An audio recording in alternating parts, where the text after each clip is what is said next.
The Kettlebell Clean primarily targets the glutes, hamstrings, core, and shoulders while improving explosive power and coordination. Make sure to practice with lighter weights until you perfect your form.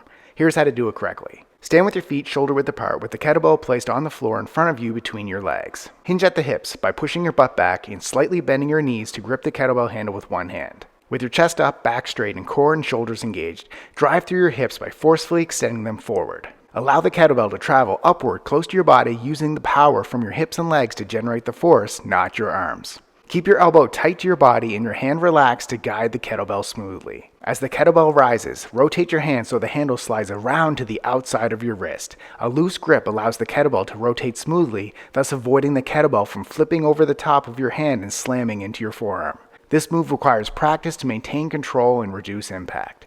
Catch the kettlebell in the rack position with your arm bent, the kettlebell resting softly against your forearm and bicep. Keep your wrist straight, your elbow tucked, and your core braced. To return to the starting position, rotate the kettlebell down and hinge at the hips to lower your body to gently touch the kettlebell to the floor before completing another rep.